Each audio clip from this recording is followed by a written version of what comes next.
Hello and welcome back to another KCC video. I'm Rob and I hope you're having a wonderful day today. Today we're jumping into some malicious compliance. Our first story today comes to us from Infinite Nights.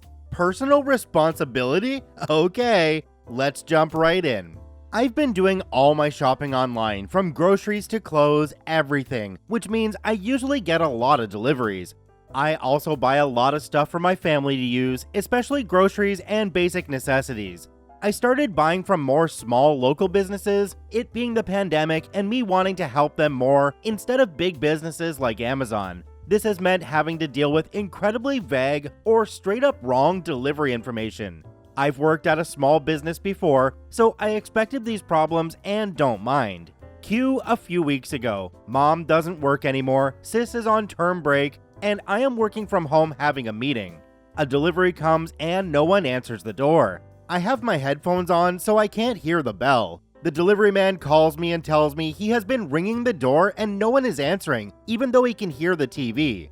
I apologize and run out to collect the parcel. See my mom in front of the telly with so much indifference. This makes me mildly annoyed, and I asked her nicely to help open the door next time.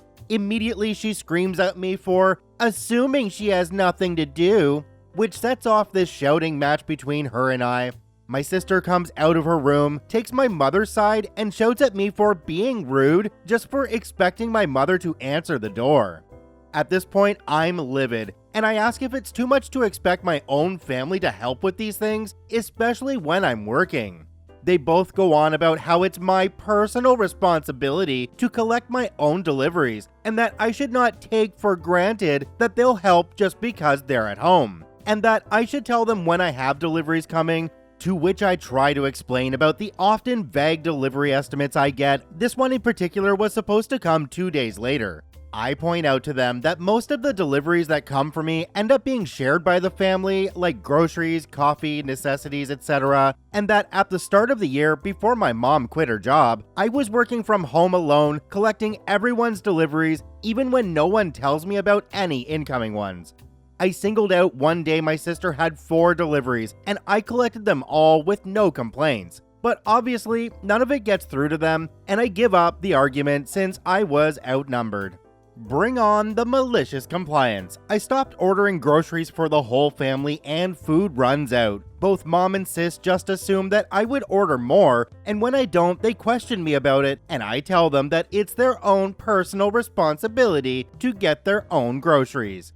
A couple of deliveries came from my sister when she wasn't home, and I didn't bother receiving it because the personal responsibility was hers to collect. Plus, she didn't tell anyone about them. Turns out one of those deliveries was a laptop, and because no one answered the door, it was left outside and got stolen. My sister got rightfully angry at me and my mother, but I used their BS personal responsibility excuse back on her. Now no one is talking to each other, but I don't care. I feel like I've willingly and readily helped them, but when I ask for help in return, it's way too much for them to do so. This might be petty AF, but F it. It's the card they chose to play. It honestly sounds to me like everyone here is being a little bit of a dink, but maybe it's just time to move out of that house, OP. Even a little itty-bitty bachelor apartment is going to be a much better place for you. The freedom, the sanity, it's worth it. Do me a quick favor, have a look down below the video. If that subscribe button's still red, it means you're not actually subscribed to the KCC channel. Please hit that subscribe button for more daily Reddit stories. Our second story today comes to us from Kath Joy. You want us to be factual in our report about Mindy? Okay, we'll be factual. Let's jump right in. Last week I shared a story about my awful colleague Mindy. I never expected it to blow up like it did. However, it wasn't the first time Mindy and our manager were hit with a cold can of malicious compliance. So I thought I'd share the story. I can't take full credit for it, it was a team effort as you'll see. Upper management decided to trial a new system where colleagues would rate each other. The rules were that all comments had to be constructive, we couldn't write anything spiteful, untrue, or based on gossip. So you could write stuff like, colleague is always supportive and offers help when I need it, or colleague communicates clearly, and so on. Basically, they wanted us to think about how our colleagues helped us and what they contributed to the team. They hoped it would help gauge how well the team worked together and encourage them to be positive about each other. These reviews were to be handed to a manager, and only the manager was allowed to read them. As you can imagine, this was tricky when it came to Mindy. For those of you who haven't read my previous story, Mindy fancied herself the queen bee of the office, and she tattled on everyone for petty stuff, like using too many staples or being a few minutes late. And she even kept a tally of how long each of us took going to the bathroom or getting a drink. She was overall a very toxic person. Worst of all, she was our manager's favorite, so she basically got away with everything. I tried to be as diplomatic as possible and wrote that her constant monitoring of our bathroom and drink breaks made me uncomfortable, and that maybe she needed more training because she frequently came to me with complicated queries that were actually pretty standard, or dumping complex cases on me because she said she didn't have time. Again, I wrote them in a way that wasn't accusing, just stating plain facts. Everyone in the team put their reviews in the box on the manager's desk. The manager was supposed to look through them and use it to tackle issues or any areas of discord in the team discreetly. In spite of the fact that these reviews were supposed to be anonymous and only for the eyes of the manager, Mindy somehow found out what was on them, and she was furious. She accused us of ganging up on her and bullying her, and you guessed it, she tattled to the manager. He called an emergency team meeting to address it. He brushed off our concerns about how Mindy had read them at all. These were supposed to be anonymous and private. "I need you to rewrite them all," he said. We all looked at each other. One of my colleagues, who I'll call Tom, piped up. "We did exactly as asked. Our reports were truthful and constructive," Tom said. "No, you can't write this. You need to write them again, and this time stick to facts." Our manager snapped, and that was that. Mindy grinned smugly at us as we left.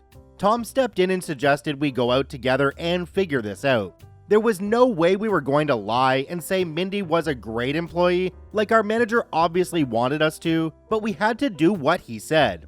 Tom had been at the company for decades and always stood by his colleagues. He was a genuinely fantastic guy, and we all loved him. He suggested we go out for drinks together to discuss it away from Mindy, so we did. At first, none of us knew what to do. What facts can we give about her that won't get us in trouble? Mindy sits at her desk, number. Mindy has short hair, I said sarcastically. Tom's eyes suddenly lit up. "Yes," he said, "that's exactly what we'll do." We worked together and came up with a plan. We redid the forms and we all wrote the exact same thing. Mindy has short hair, Mindy sits at desk number, Mindy works 9 to 5:30. Literally just a laundry list of mundane facts about Mindy, and our forms were identical. We waited until the last moment to post them in the box. Our manager hit the roof, but there was nothing he could do about it. We did what he asked, and there was no time for him to make us do another, so he just submitted them. The scheme was soon dropped because it created too much work, and was replaced instead with the system where colleagues would nominate each other for awards. Guess who never got nominated for any awards? For the record, this took place before the lunch break fiasco, in case you were wondering. I get the feeling that Mindy had a special relationship with the manager because of the levels of accessibility they had. I mean, it's pretty crazy. I do hope that next time they're making up name tags in the office, they make up one that says Karen and just give it to Mindy and don't really give her an explanation. Our next story today comes to us from Q2005. Staff buying anything to eat must get receipts signed and taped to product. Let's jump right in. I was the assistant manager in a discount retailer. Every few days, someone in corporate would come up with an idea designed to look good on paper in an office, somewhere I'm sure. Maybe a beautiful PowerPoint display or an Excel sheet loaded with formulas. All fantastic in theory, but painful to implement in real life. On this day, an email came, basically that from here forward, anything purchased by staff that was going to be in the staff area would have to have a manager's signed till receipt attached. There would be 2 days grace, and then anything found on the next area manager call would be noted and binned immediately. So regardless if this was a sandwich and a drink for lunch, jar of coffee, or a full shop, it would be binned. Cameras everywhere except the toilet cubicles wasn't enough. Let's let these guys on a pittance know we trust them less than Chris Chan in an old folks home. I didn't know what Chris Chan was this morning. I wish I didn't know now. The company, unable to hold managers, were on a huge recruitment drive. Rather than promote from within, they decided to promote from outside to fill the positions faster. So my store gets a new store manager with limited previous experience and out to make his name in the company. Immediately, he hits the canteen, bins everything with no receipt, everything, food and non-food. He doesn't give a crap. The staff are pissed, word travels fast. Now, I've paid my dues between the on-trade and retail. I started at the bottom, sorting bottles for recycling as a kid, and I know enough to know that I, and my colleagues, are only numbers in the corporate machine. Disposable, replaceable, unnecessary inconvenience that is to be treated as such, and never to be treated as equal to the customer, even when they are the customer. Corporate never considered for a moment just how much the staff spent. 45 to 50 people throughout the week supplementing the sales. Understand that when someone is on a time break, remembering the receipt is not a priority, and then trying to find a manager to sign it. I know I'd often be in the cash office counting tills, and company policy didn't let you leave that room in the middle of a count with a safe open.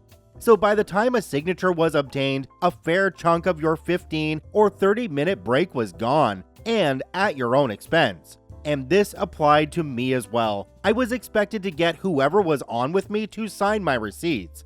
I had a very quick meeting with everyone I'd see over the next few days explaining this new piece of stupidity and why their coffee, sugar, etc. had vanished, and that it was entirely the new guy. I also pointed out very clearly that anything purchased in the major retailer directly opposite was outside of the scope of our employer and could not be touched, and needed no receipts or proof of any kind. And if it was touched, I would report it directly to the highest available person I could get, bypassing the area management. It took 3 weeks before the call came. In that time, we stuck to the rules to the letter. The store was down on its week-on-week figures against last year for the last couple of weeks by a few hundred. Guess why? Area manager arrives to investigate how the new store manager is letting the figures slip, pulls me aside and says, "What the F is happening with this drop-off?" I explained what happened, how all the staff food and stuff was tossed out with no concern, and how with this situation, the only option is to shop elsewhere. He looks shocked like, how could these idiots do this? He goes off on his phone, comes back, calls me and new guy into the office. Says, unofficially revert to normal, this is the only blip in my area, get these figures right for next week. It was too late to fix the next week, but within 2 weeks we were okay, and new guy was seen as the savior and got a move to a brand new store and lasted a month before his team turned on him. The end. Is this maliciously compliant enough? I don't even know.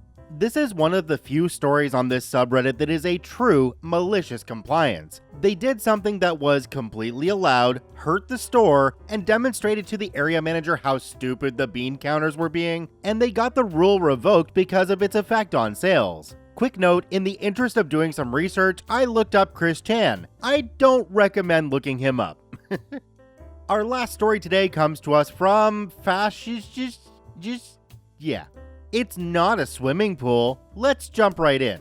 Not mine, but my dad's, rest in peace. Subplot: he passed away 4 years ago at the age of 64, like his father, grandfather, and great-grandfather, all down the paternal line, all firstborn sons, all of different things. When I get to 64, I might start crapping bricks. Anyway, to the malicious compliance. Many years ago, it became law that all swimming pools needed to be fenced separately. The fact that we lived in a fully fenced property with a gate was not enough. The swimming pool needed its own fence. Dad ignored the rule as we didn't really use the pool anymore, approximately 30 feet long and 10 feet wide and 6 feet deep in the shape of a kidney.